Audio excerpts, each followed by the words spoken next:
Ayon sa Proverbs 6 verses 16 to 19, may 7 bagay na kinasusuklaman ng Diyos. These last 2 days, nakita natin na ayaw ng Diyos ng kayabangan at kasinungalingan. At pangatlo, galit ang Diyos sa mga pumapatay sa walang kasalanan. Saan galit ang Diyos?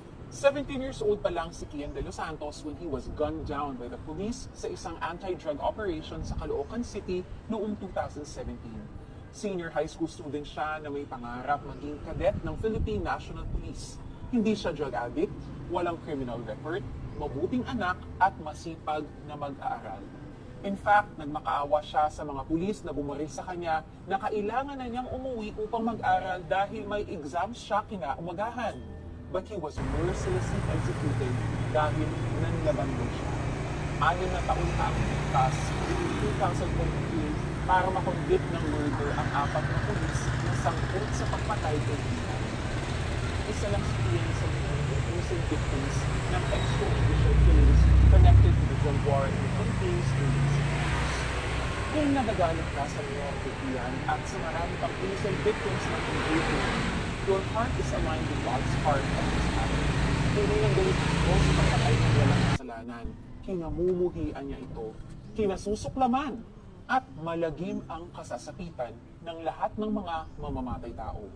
Huwag kang papatay ang pang-anim na utos sa Ten Commandments na ibinigay ni Yahweh sa Israelites sa Mount Sinai at sinusunod to this day ng mga Kristiyano around the world. Ipinag-utos ng Diyos na huwag kang papatay dahil mahalaga ang buhay ng bawat isang tao. It is because God created mankind in His own image. Every man and woman bears the image of God in our moral, spiritual, and intellectual nature. When a man kills another, he is killing the image of God in his victim. He becomes an enemy of God who is the giver of life. Walang sino mang may karapatang titingin ang buhay na ibinigay ng Diyos. Kung galit ang Diyos sa pumapatay sa walang kasalanan, dapat tayong sumasamba sa Kanya, galit din. And we need to show concrete expressions of God's Panginoon, ang aming justice for all the victims of extrajudicial killings in the Philippines and the families who are grieving for them. In Jesus' name, Amen. What are concrete ways na maipapakita natin siya yung nagalit ka sa pumapatay sa walang kasalanan? Ang kinamumuhian ni Yahweh ay 7 bagay, mga bagay na kanyang kinasusuklaman: kapalaluan, kasinungalingan, at mga pumapatay sa walang kasalanan.